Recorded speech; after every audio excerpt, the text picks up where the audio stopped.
Welcome, welcome, welcome. Welcome to what episode are we on now, Neil? 24. Episode 24 of the American System of Political Economy podcast, brought to you by none other than the world-leading authority on the subject of American System of Political Economy, Mr. Neil Martin. As usual, Mr. Martin has dug into the archives, going all the way back to the 19th century, and has brought one of those historical gems for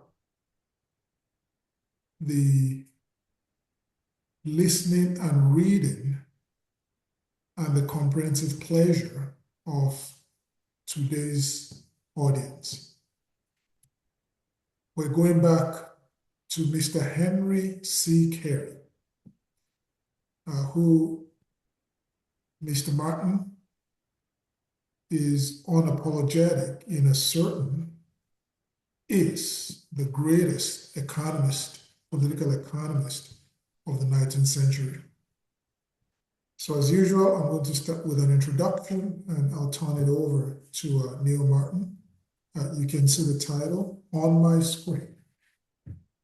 Henry C. Carey's last political economy book, which is the basis of this presentation, now listen to this, was the best political economy book of the post-Civil War era.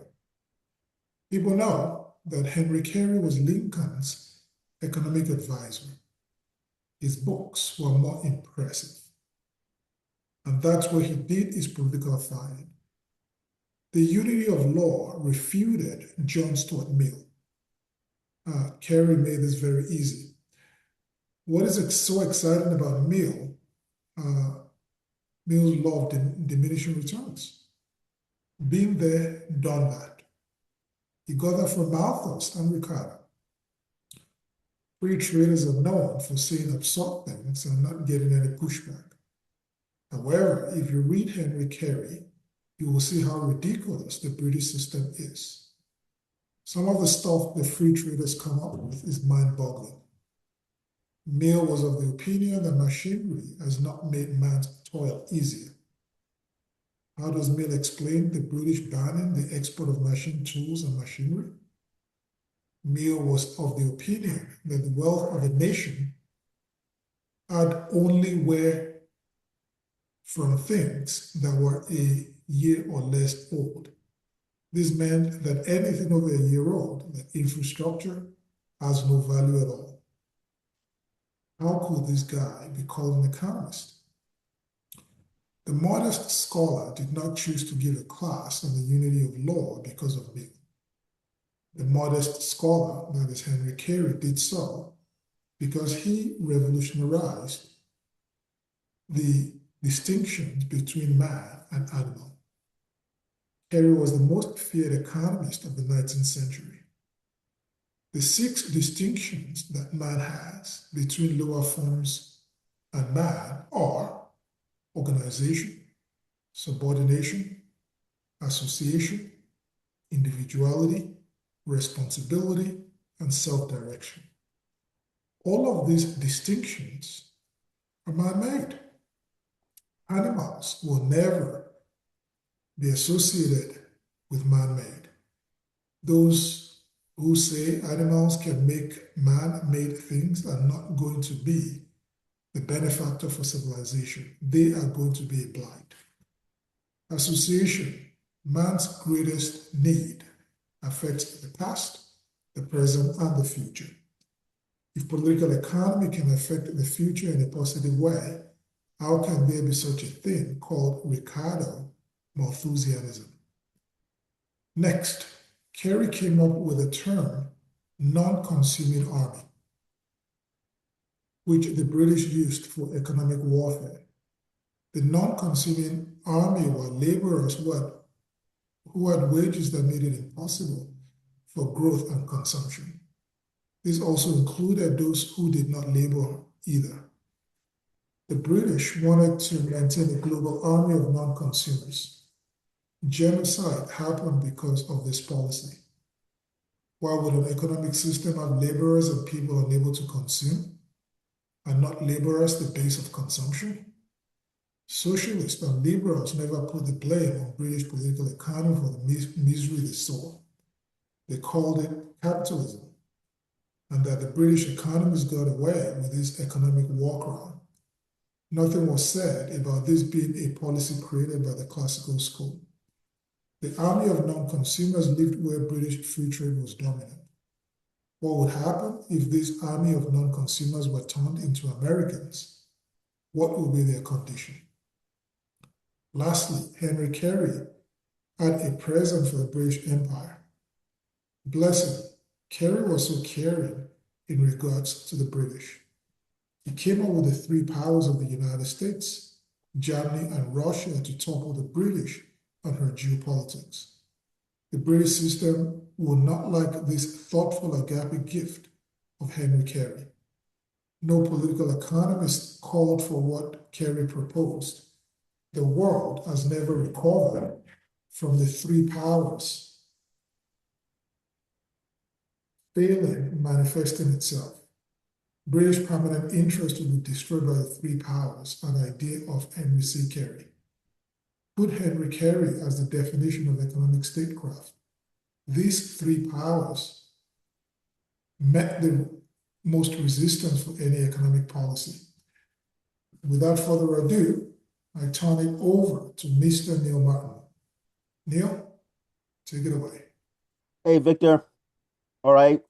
So the title of the presentation is Henry C. Carey, the economist the British feared the most, the unity of law. As I stated in the beginning, the unity of law is Henry Carey's.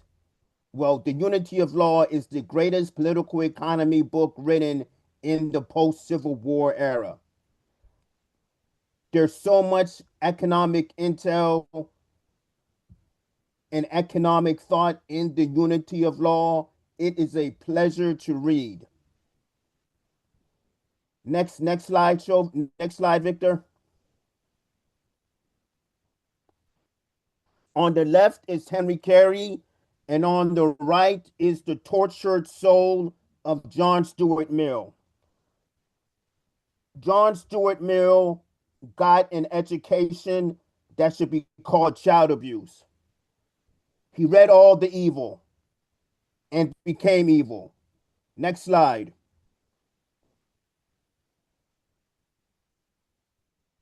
Okay, so The Unity of Law by Henry C. Carey, as exhibited in the relations of physical, social, mental, and moral science. Published in Philadelphia by the publisher Henry Carey Baird, his nephew. Industrial publisher, 408 Walnut Street, 1872. Next slide, Victor.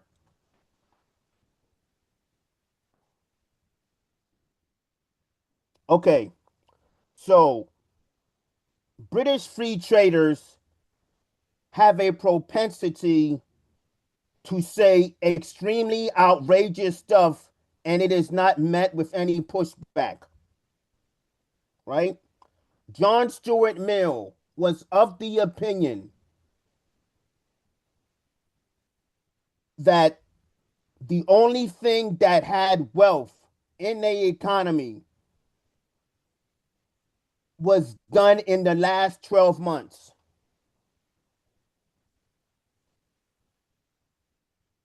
Let's see what Henry C. Carey thinks about that. John Stuart Mill knows nothing about giving to the future. This is Henry Carey. Moving onward in that direction, Mr. John Stuart Mill advises his readers that, this is John Stuart Mill speaking, the greater part and value of the wealth now existing in England, This is Henry Carey interjecting. Farmhouses, factories, and a few ships and machines being, as he says, the only acceptance. This is John Stuart Mill. This is John Stuart Mill speaking. Has been produced by humans, by human hands within the past 12 months. This is Henry Carey speaking. Thus excluding from consideration not only the moral and mental elements, but also nearly all the accumulations of the ages, now existing in the form of farms, parks, roads, railroads, canals, viaducts, bridges, streets, mines, galleries, museums, buildings, public and private. The money value of these counted by thousands of millions of pounds. Okay, so what did John Stuart Mill say? John Stuart Mill said that the accumulations of the past mean nothing. What's the accumulations of the past? Basic economic infrastructure, farms, parks, roads, canals, viaducts, bridges, streets, mines, galleries, museums, buildings, public and private. Mill said only the past 12 months created economic wealth. He said farmhouses, factories, and a few ships and machines added to wealth. Well, we have a slight problem, and Henry Carey points out the problem. I've already stated before, John Stuart Mill is completely disregarding the accumulations of the past, right? What's an accumulation of the past?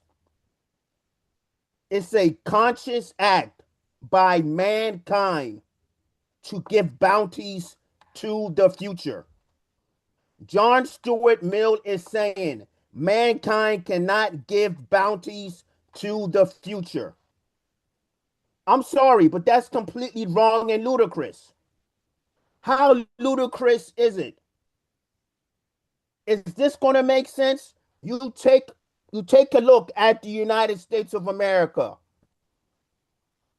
You get rid of all the basic economic infrastructure.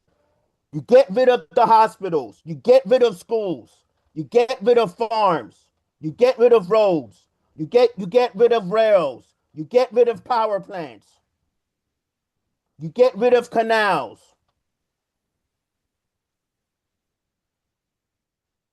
What do you have left? You have a place that is desolated and there's no noosphere. It's just savage territory, right? Now I want people to understand this. John Stuart Mill said the only thing of wealth built by human hands has only been done for the past 12 months. So what does this mean? I got to say it again. Accumulations of the past does not matter. But guess what? John Stuart Mill is not done there yet. Henry C. Carey said, Mr. John Stuart Mill, you forgot the moral and mental elements that mankind has given to the future, that mankind has given to the world, right? What does this mean? Well, one of the most profound thoughts that had mankind flourish is that man is created in the image of the Creator. John Stuart Mill will never say that. He will never say that man created in the image of the Creator did the most for political economy. He might say, buy in the cheapest market. What has buying in the cheapest market done for the future of the United States of America and for the world? The United States of America refuses to act like a creditor nation, right? If the United States of America actually believed in basic economic infrastructure and promoting the general welfare, when they saw this line of John Stuart Mill saying that the accumulations of the past doesn't matter, all hell should have broke loose. But no, it didn't. People accepted it, right? Why did they accept it? Because they don't think that man is created in the image of his creator. So we were talking in the beginning, we were talking about the physical things that man has built. But what about the ideas that man has generated? I'm sorry, but man created in the image of the creator has the most royalties because it contributed to the growth of civilization. We're talking about potent ideas, right? An idea from BC is still potent today. An idea during Socrates' day is still potent till today. An idea from Solon is still potent till today. An idea of Shakespeare is still potent till today. An idea of Charlemagne is still potent till today. An idea of Gottfried Leibniz is still potent today. An idea of Confucius is still potent today. This is how you should think. You have to think like an economist, right? How in the world could a physical economist not agree with the statement that man created in the image of his creator has done a wonderful job to advance mankind? Now, what did Henry Carey contribute to ideas? His ideas in political economy. Well, I've already mentioned that the 6 distinctions between man and an animal, right? Henry Carey was not done there yet. In the end of the presentation, I will show you Henry Carey's greatest idea for civilization, right? So what we are dealing with is John Stuart Mill. He's just trash. He had the audacity to say that the past 12 months, the only wealth that has been produced has been done by human hands for the past 12 months. And let me repeat, John Stuart Mill doesn't acknowledge accumulations of the past. Take a look at the West. What profound thoughts are coming out of the West? They want to fight climate change. They're batshit about Russia. They don't like nuclear power. They don't want to build basic economic infrastructure. They say that the Chinese are engaging in debt traps with their Belt and Road Initiative. These are their ideas. They have an idea saying that you can't let Iran have a nuclear weapon. Well, if you built LaRouche's Oasis plan, they wouldn't have a nuclear weapon. You ever heard of peace through development? Peace through development is just as potent as man is created in the image of the creator because they do wonders for the physical economy. Next slide, Victor.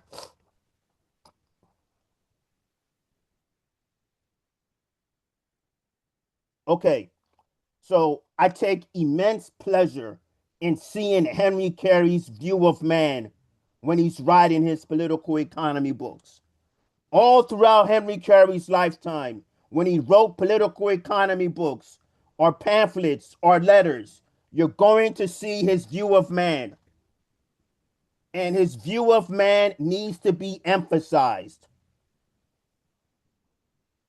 Henry Carey is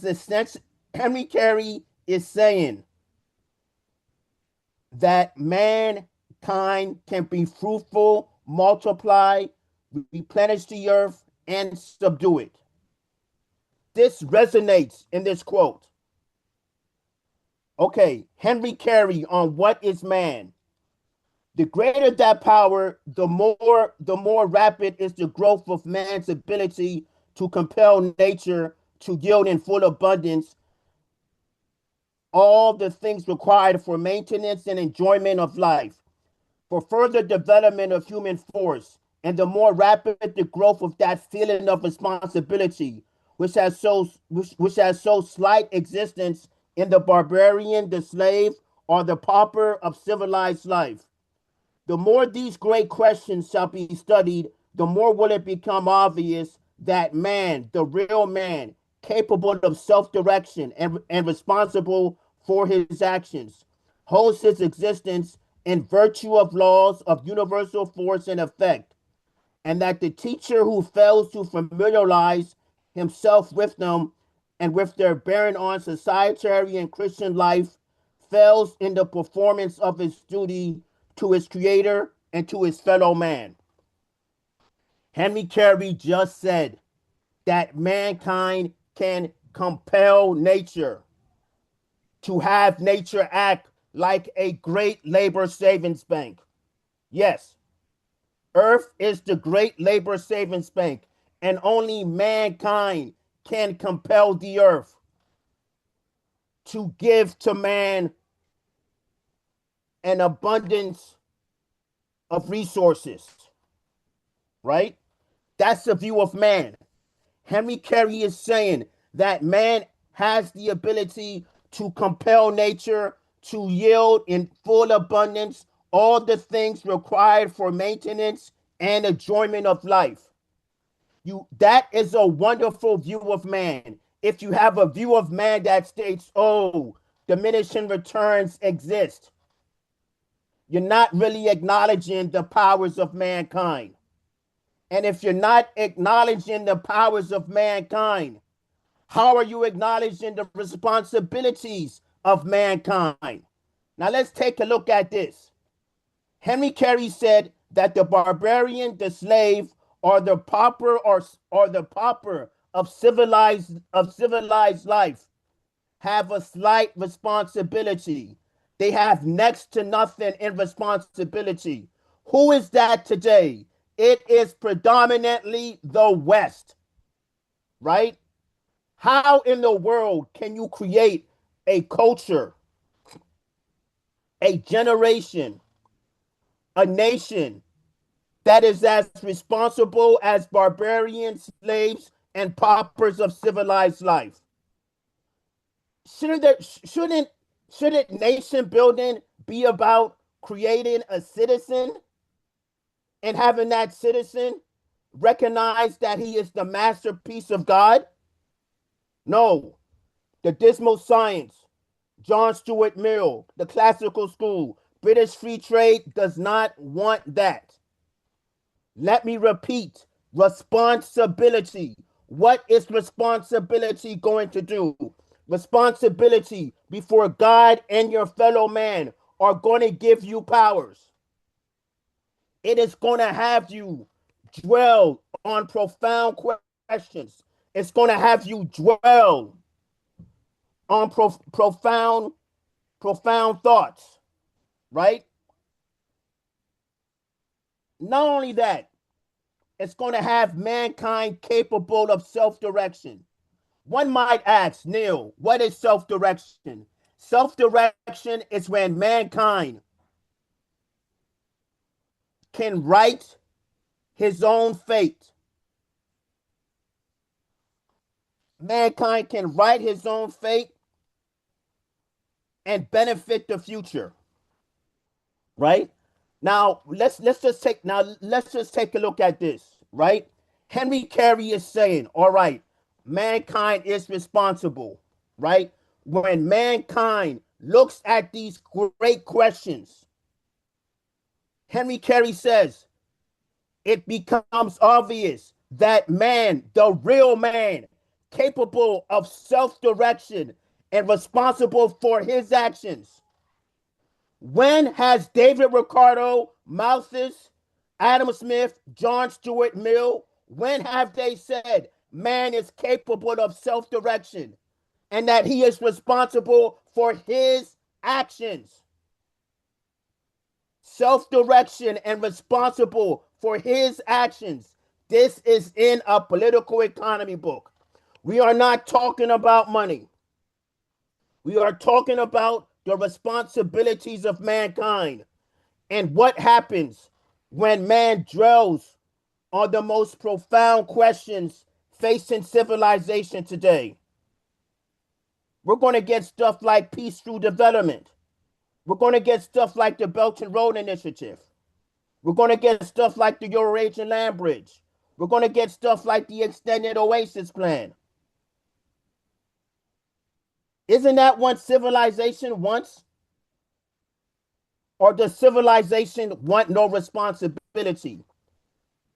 If you are saying that, no, we're not going to have man have responsibilities, that is a disgusting view of man, right? A proper view of man will have mankind take upon responsibilities to show his powers, right? And his powers increase the potential relative population density. That means that Malthus and Ricardo are wrong. Now, me personally, I don't really respect John Stuart Mill because, as I said, right, man, David Ricardo and Thomas Malthus already created diminished returns. All John Stuart Mill did was act like uh what's that, a commercial or an advertisement agency and made Malthus and Ricardo more sexy, right? No.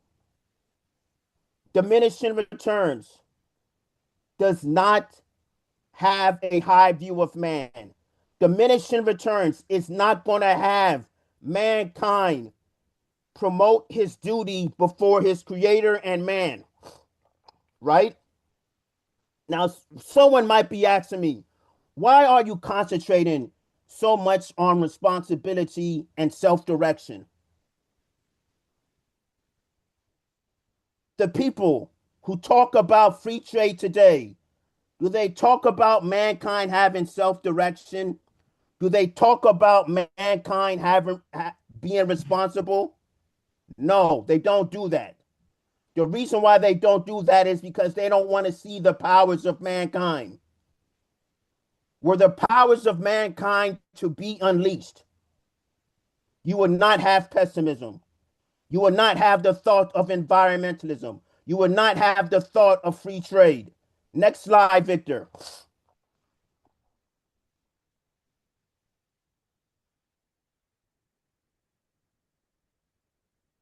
Okay, this is Henry Carey's economic diagram. Up to the top left corner, you see poor circulation of the currency. Below that, you have slavery. Man is in a slave condition. Finished commodities are more expensive. Rags rags cost nothing. Land is worthless. And the Rocky Mountains have that type of economy. Kansas has that type of economy, but they're getting better. St. Louis has that type of economy, but they're getting better.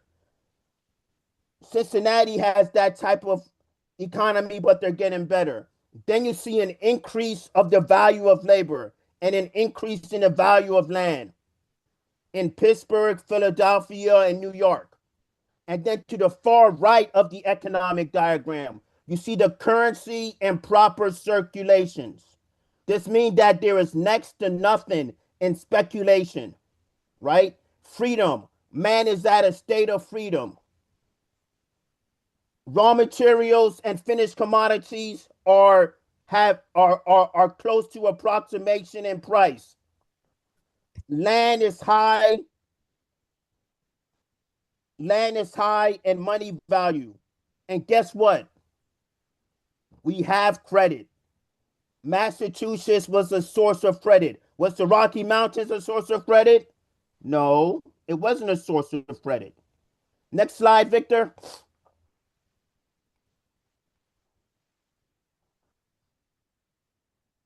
Okay, the economic diagram and the development of man.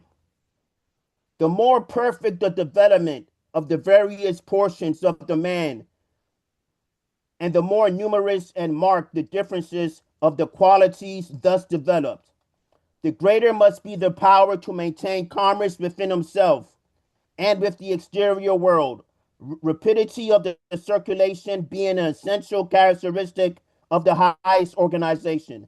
So too must it be with society. The more numerous the differences and the greater the power of association, the more complete being subordination, and the more absolute that respect for the rights of others, in which consists the most perfect freedom.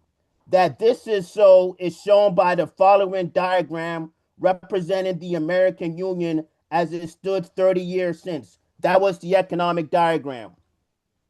Now, in this chapter, in Unity of Law, it was called Societary Organization. The chapter was not called Individual Wealth or Private Wealth, right? So here's what we're going to do. Henry Carey said, these developments of mankind developing also is for society, right? So I am going to read half of the quote again, replace man with nation.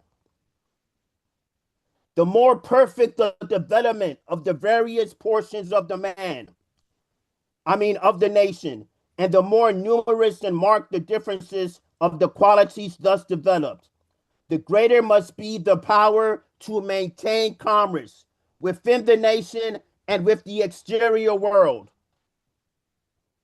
Okay, Henry C. Carey is banking on domestic commerce. He is also banking on foreign commerce, but guess what? Foreign commerce only exists to increase the potential relative population density. If foreign commerce is not increasing the potential relative population density, if it does not have a high view of man, get rid of it, right? Just completely get rid of it. The only thing that the West will not take away from the global South is free trade. They will never take that away from them because they want these countries to have free trade. They want these countries to think that foreign trade is the way to go. All you have to do, you go on to Google search and you say, what is the domestic commerce of the United States?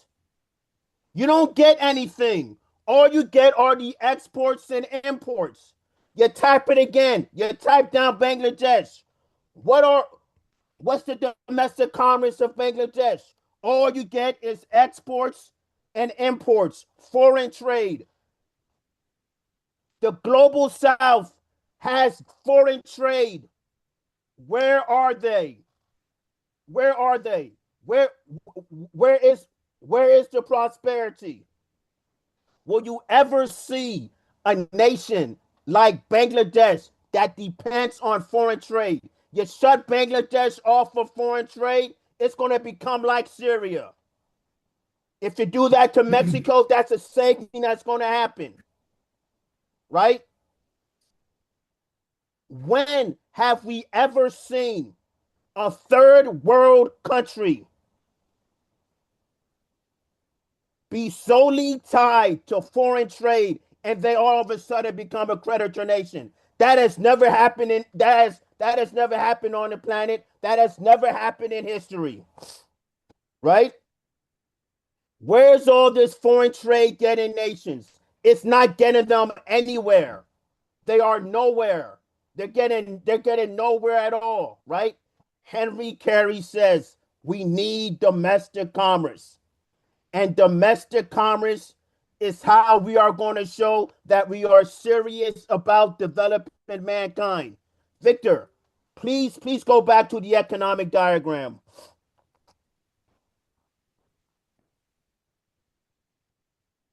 Okay, to the far right of the economic diagram, we have association and subordination. To the far left of the economic diagram, man has no responsibilities. There's only foreign trade in existence. There's no domestic commerce. Man is not developing. There are no profound thoughts and questions being entertained in the Rocky Mountains. A little bit in Kansas, a little bit in St. Louis. But hold on. Let's do it by countries, right? So all the way to the left of the economic diagram is the United States of America and Europe, right? The population has a slave-like mentality. The land is valueless. They refuse to use credit. They don't want to be a creditor nation. They want to be a nation that reduces CO2, carbon emissions. The United States of America doesn't want to use her power as a creditor to develop the world. Only China is doing that. China is on the right side of the economic diagram. China is a creditor, and China is taking massive responsibility to develop the world. The Chinese believe in peace through development. Not only that, but the Chinese believe that they have a role to play as a creditor nation. How come Europe, England, and the United States of America, how come they're not a creditor nation? The reason why they are not a creditor nation is because they have a low view of man. They are not interested in elevating mankind. They have the thought that, oh, we have to conserve resources. We have to protect the planet. Diminishing returns exist. Well, I'm sorry. If you say diminishing returns exist, you are showing no responsibility towards your fellow man and God. If you're saying diminishing returns exist, you are saying that I do not believe in God saying to man, be fruitful, multiply, replenish the earth, and subdue it. If you want to be fruitful, multiply, replenish the earth, and subdue it, what are you going to do? You're going to take upon the most severe and beneficial responsibilities because you want to provide a future for generations, right? Now, as I said before, association and subordination is to the far right of the economic diagram. What is subordination? What is individuality? People think you can't have both individuality and subordination. They say, no, be an individual, don't be a subordinate. Well, I got news for you. What is being a subordinate? What is being a subordinate? The similar parts. Subordination is not about being dull. Subordination has a massive diversity of employments. It has massive dissimilar parts. And as association grows, as association grows, as self-direction grows, as individuality grows, as organization grows, subordination grows. All of those 6 distinctions of mankind, if one grows, all the other 5 grows, right? They're linked, right? So that being said, go to the next slide, Victor. Okay, all right. Now, Henry Carey says, there must be respect for the rights of others. So you want an economic policy to show respect for the rights of others. I repeat again, you want an economic policy that shows the respect for the rights of others. You are going to need the 6 distinctions between man and an animal to do this. You cannot say you respect the rights of others if you say Iran cannot have a nuclear weapon. You can't say it, right? You should be thinking profound thoughts. What about peace through development? What about the United States of America acting like a creditor nation and working with China to develop the global South? Europe has given up on that. The United States of America needs to become a creditor nation once again. We are not just a creditor to Wall Street and to the big banks. Next slide, Victor.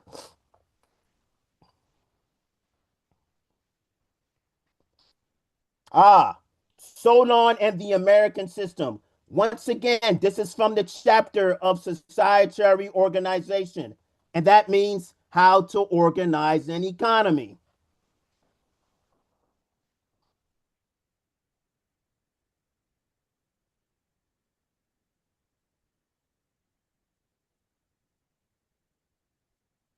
All right, Solon and the American system. Comparing now the policies of Solon and Lycurgus, we find the tendency of the former to have been in the direction of the development of human faculties, the production of differences, and the bringing together of the societary positives and negatives, whereas the latter look to the limitation of human pursuits, the preventions of differences, and the wider separation of the human place. In the first, the interdependence of the various portions of society for almost a century after Solon was a constantly augmenting force, stimulating all effort and producing that high development of which Athens was the scene.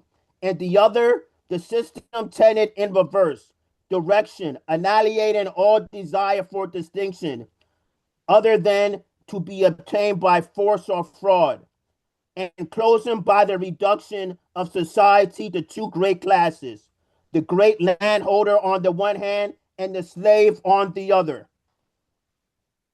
This is very historical. Now, I'm going to point out something to you. Henry C. Carey is talking about Solon of Athens and Lycurgus of Sparta. He did that in the Principles of Social Science. Volume 3.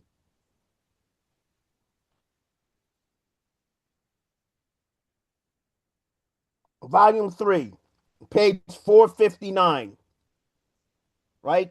You see the whole quote, but there's something that Henry C. Carey includes.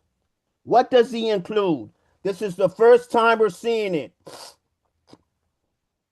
And the bringing together of societary positives and negatives.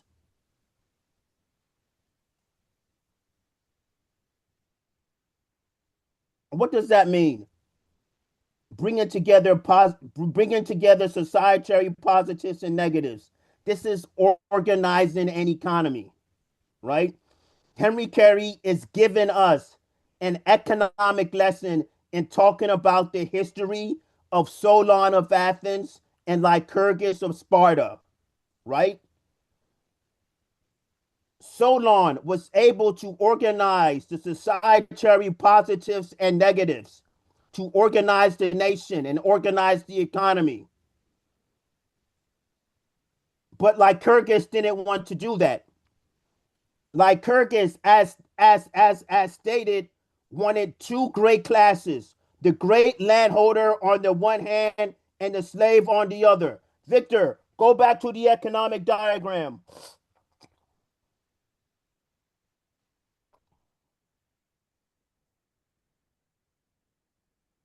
All right.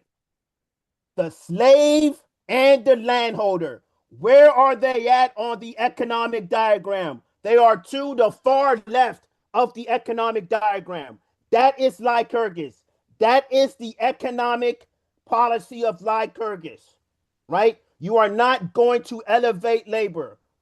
You are not going to have mankind pursuing the things that's going to develop him and contribute to the future. But to the far right of the economic diagram, we have Solon of Athens.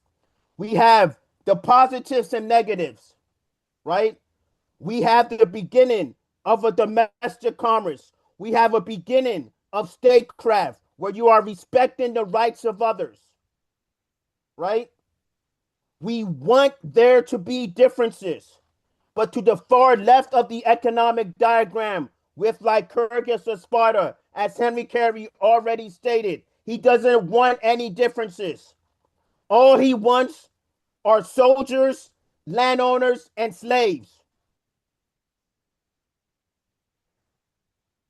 That's what you call a democracy, right? Because a democracy is lack of self-government. A democracy does not have self-direction. A democracy is a jabroni. A democracy is never going to organize the positives and negatives. Take a look at Europe. What are they organizing for? They are organizing for a war against Russia. Why can't Europe be organizing to join the Belt and Road Initiative, to be organizing to build the Eurasian land bridge? Why can't Europe act as a creditor, a group of creditor nations? They can't act like that because they're following Lycurgus. Victor, back to the slide.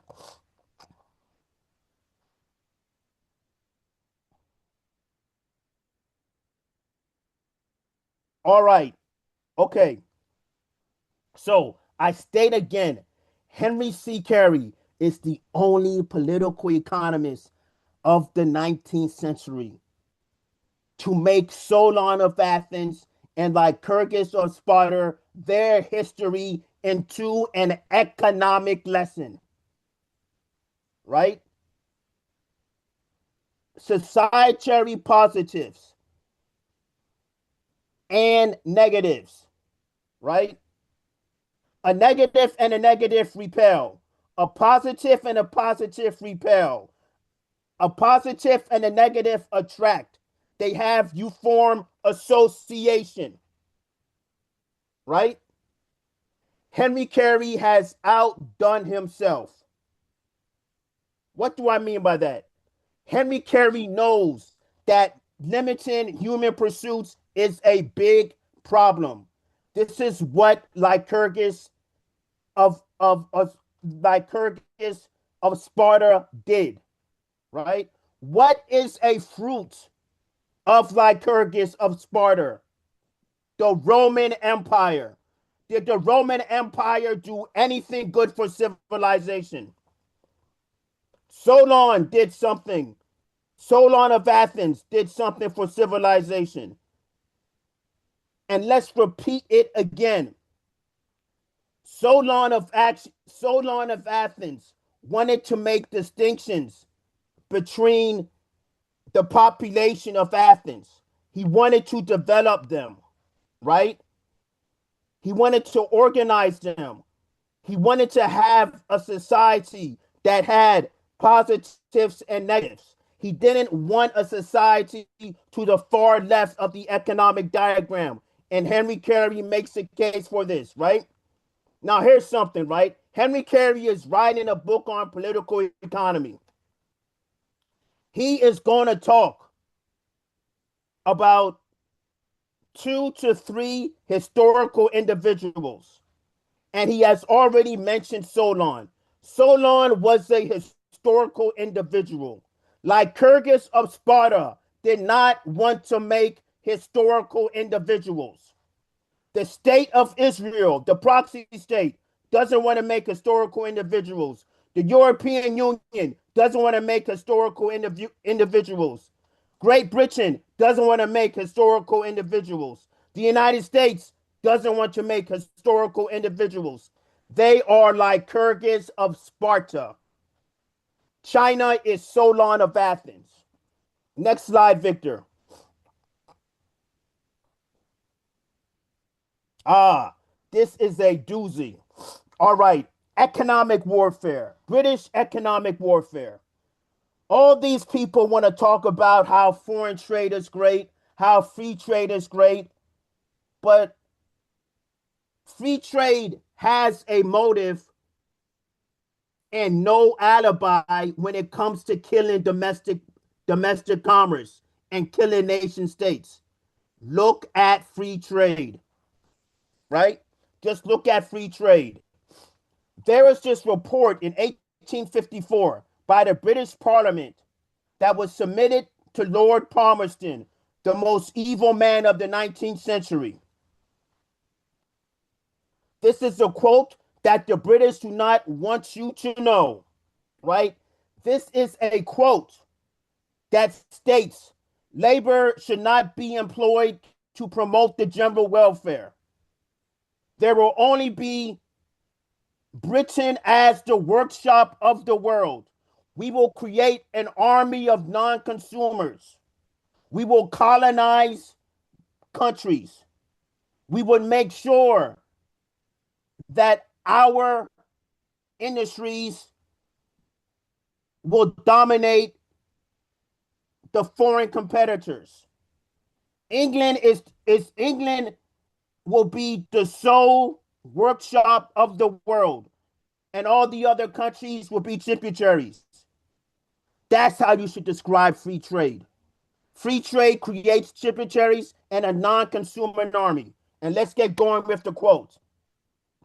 The laboring classes generally in manufacturing districts of this country, and especially in the iron and coal districts, are very little aware of the extent to which they are often indebted for their being employed at all to their immense losses which their employers voluntarily incur in bad times in order to destroy foreign competition and to gain and keep possession of foreign markets. Authentic instances are well known of employers having in such times carried on their works at a loss, amounting in the aggregate to 300,000 or 400,000 in the course of 3 or 4 years. If the efforts of those who encourage the combination to restrict the amount of labor and to produce strikes were to be successful for any length of time, the great accumulations of capital would no longer be. Next slide, Victor.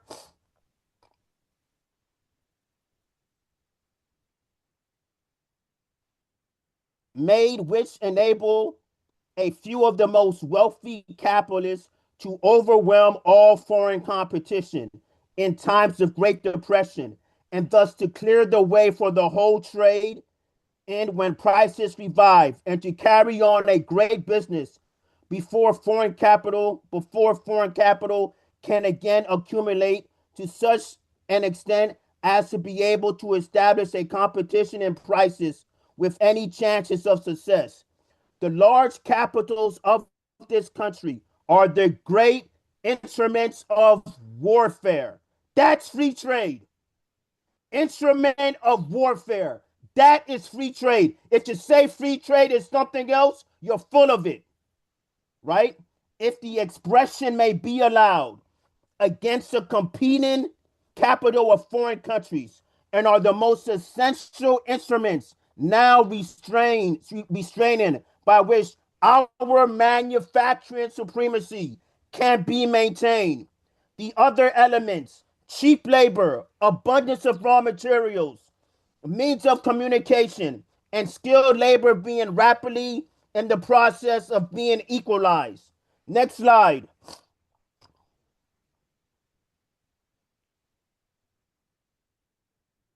All right. Here's Henry Carey's response. Henry Carey on what economic warfare does not produce. Henry Carey responds to this insane quote, this report that was submitted to the most evil man of the 19th century, Lord Palmerston. England was to be the workshop of the world, and there was to be no domestic commerce in foreign nations. Literally none. All you were going to have is that you were going to be a tributary toward the British, and this is the free trade that the British want. This is free trade. Here's Henry Carey. Well, now is the object of the warfare here so accurately described? Does it look to development throughout the world of man's peculiar faculties? Does it look to that economy of human force which results from combination? Does it look to promotion of that habit of association so essential to development of the various individualities of the thousands, millions of the world's people? Does it look to enabling those toiling millions to obtain that control over the great natural forces in whose default they can never hope to arrive at that power for self-direction, which manifests itself in perfect freedom of thought, word, and action? Does it look to bringing about the orderly arrangement of societary positives and negatives, so necessary to the development of force? Does it look to giving to the minds of those millions increased control over matter, thereby placing those who are physically weak more and more on a level with those who are physically strong? The answer to that is hell no. This is free trade for you. This is what British free trade produced. And only protectionists said this was evil. We cannot have this type of foreign policy, right? So let's take a look at the important things Henry Carey said. Do the British want to develop man's peculiar faculties? No. Just like Lycurgus of Sparta, they don't want to develop mankind. They're acting like Zeus.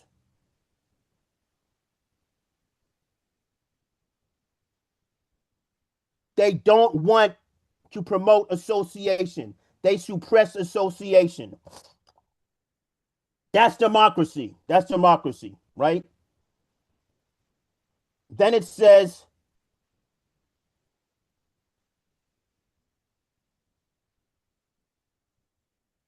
does economic warfare promote self-direction? It doesn't. Again, what is self-direction?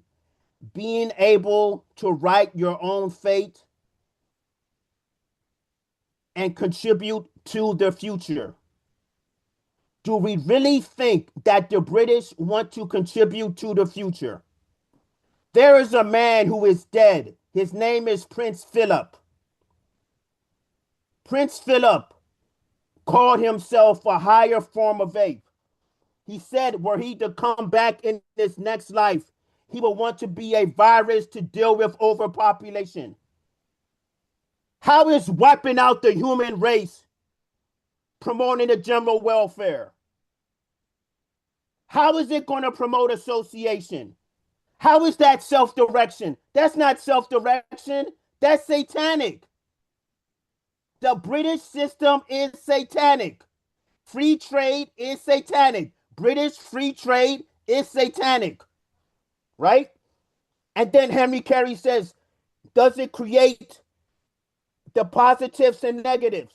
No, it doesn't do it. It doesn't organize an economy. How in the world are you going to have an economy where there's one workshop of the world and all the other countries are tributaries? How is that going to promote the general welfare? How is that going to increase the potential relative population density? And lastly, Henry Carey says, mind over matter. Economic warfare does not want to see mind over matter. Victor, please go back to the economic diagram.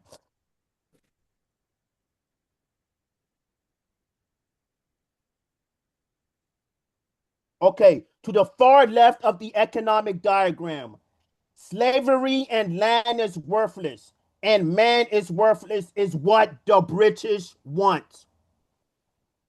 The British are no better than Lycurgus of Sparta.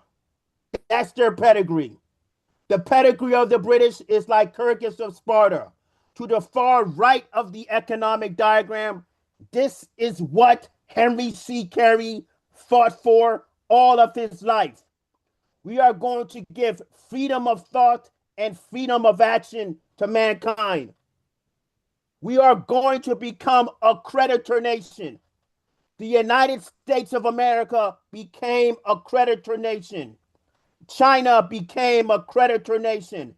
And take a look at the responsibilities that China has shouldered since she has become a creditor. The Chinese would not allow for that economic warfare. That economic warfare needs to be extinct. It is the ultimate economic war crime. Victor, go back to the slideshow.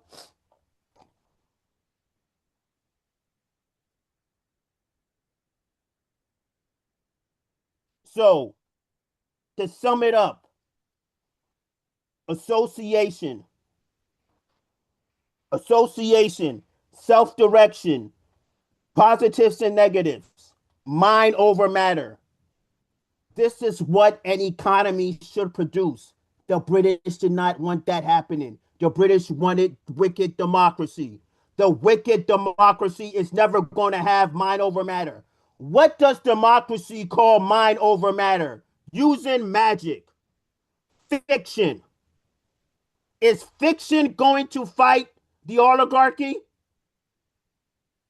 Hell no, they're not going to fight the oligarchy. Next slide, Victor.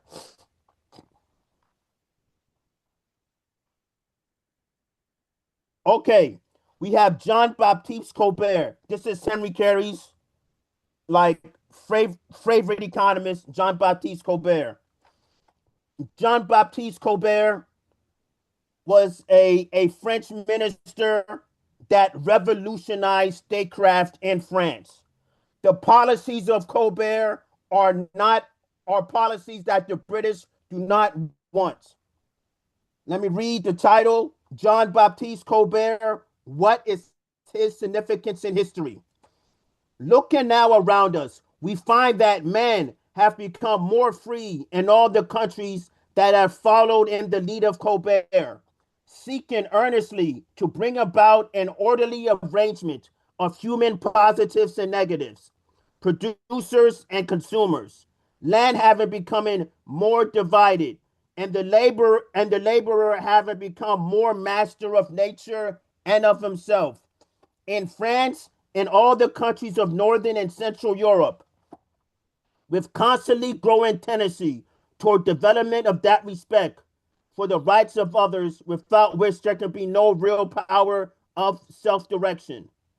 Turning next toward those which follow in the lead or in direction indicated by professors of that science, which finds its base in mere assumptions, we meet in Ireland an insubordination resulting in destruction of life, property, and happiness to an extent that has rarely been exceeded.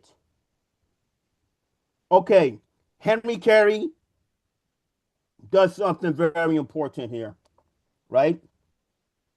Once again, we see positives and negatives, but this time Henry C. Carey identifies what are the positives and negatives. The positives are producers. The negatives are consumers. If you combine the producer and consumer together, bam, you have domestic commerce, right? So the whole policy of arranging positives and negatives close to one another is for domestic commerce. The producer and the consumer are nigh to one another. The British don't want this. The British want the consumer distant from the producer. That's what they want. All the British do are economic war crimes, right? And then we go on to Colbert, right?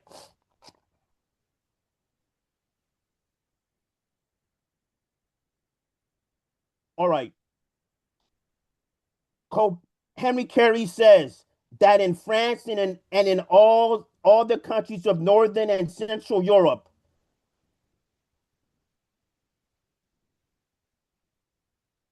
there is a growth of self-direction, right? Now I have to ask you this question. Self-direction. Are you going to see self-direction in a population who are the hewers of wood and drawers of water? That's doing menial labor that doesn't do anything to raise a potential relative population density. It doesn't do anything. It doesn't add to self-direction. The policy of Colbert represented self-direction. All right. Henry C. Carey said that the British system is one of pure assumptions. He said they devastated Ireland. The Act of Union in 1800 destroyed Ireland. Right? That Act of Union was not organizing the positives and negatives. They separated them. The Act of Union did not give Ireland self-direction. Colbert gave the world self-direction. The British system never did that. Right? And once again, I state positives and negatives. Henry Carey is the only political economist to ever call positives producers and negatives consumers. He is the only political economist that said we're going to have societary organization around positives and negatives. He said it in Unity of Law. The Unity of Law, Henry Carey kept on adding to the beautiful principles that he has already expounded upon, right? Henry Carey is taking political economy to a whole new level, right?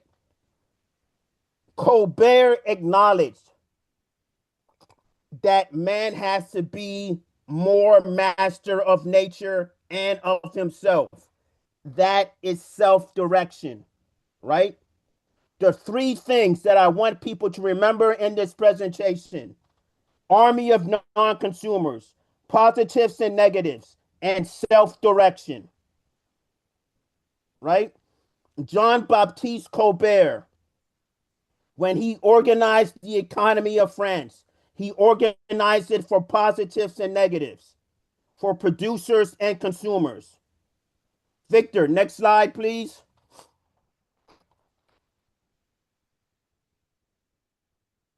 Okay. Now we're in the 19th century. The world's in a whole lot of trouble because of the British Empire. The British Empire, as I already stated, submitted a report to Lord Palmerston in 1854 saying that we are not going to employ our people to promote the general welfare. We are going to use foreign commerce to make nations become tributary to us. These nations will not have the capability to have domestic commerce and self-direction. These nations will only be democracies. They will not have self-direction. They will not create positives and negatives. The producer and the consumer will not be close together. Instead, the British, Richard Zeus, Satan, we are not going to allow for sovereign nation states to be developed. Why don't the British want a community of sovereign nation states? They don't want a community of sovereign nation states because they think man is a beast and animal. And it is in vain to say that mankind can't develop. The British are evil. Something needs to be done with the British. What was Henry Carey's greatest idea in the post-Civil War era? I got some for you. You're going to love it. Here's Henry Carey. Then Britain stood first among the nations of the world. Now she is overshadowed by powers which have sought independence by means of measured calculated for establishing domestic interdependence, for diffusion among the several peoples the knowledge required for obtaining control and direction of the great natural forces, and for themselves the power of self-direction. Then Russia, Prussia, which is Germany, and America scarcely anywhere found place in the Palmerstonian correspondence that has now been published. Now, as a consequence of having created political and industrial pyramids, they constitute a trio capable of assuming an almost entire direction of the world at large. Henry C. Carey is calling for the British system to be taken out. Russia, Germany, and the United States of America will be the three powers. And the purpose of these three powers will be to establish sovereign nation states. That is the only purpose of an alliance of nations, to establish free sovereign nation states, right? And once again, what do we see? What do we see? We see self-direction. The British do not want self-direction. Henry C. Carey is saying the United States of America, Germany, and Russia have self-direction. That's not good enough. Every country should have self-direction. Every country should work towards being a creditor nation. Every country needs to have societary positives and negatives. They deserve domestic commerce. How would the British act towards this? Henry Carey saying that, the British Empire stinks. It has to go. Russia, Germany, and the United States should form an alliance to put down that demon, right? The British feared this. The three powers that Henry Carey created, the British worked overtime, decades and decades, to make sure that it never happened. What did they do? Ladies and gentlemen, what did they do? They assassinated, they got rid of Bismarck. That's the first thing they did. They assassinated box office William McKinley. The third thing that they did is they put this Satanist Theodore Roosevelt as president. The next thing that they did was that they destroyed the Dingley tariff with the Underwood tariff. The next thing that they did was they created the Federal Reserve. The next thing that the British did, you had World War I. The next thing that the British did, the Treaty of Versailles. The next thing the British did, World War II. The next thing the British did, the Cold War.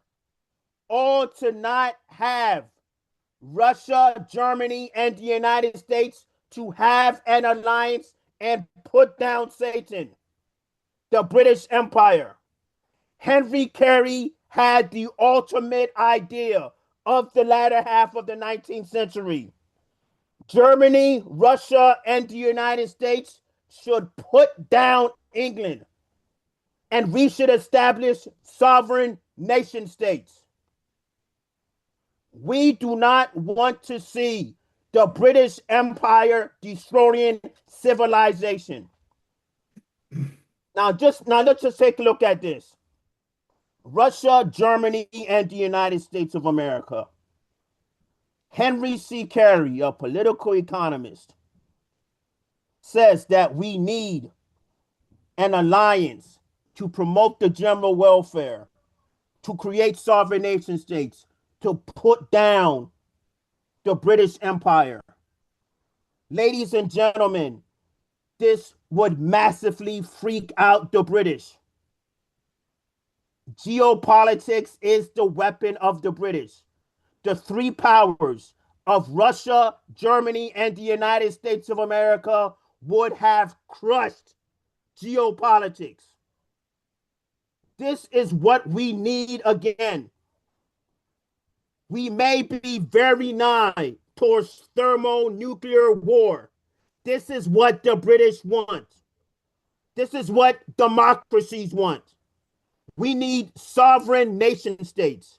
Russia, Germany, the United States of America, along with China and India, we have to put down this financial system. It's going to take us. Presentation over.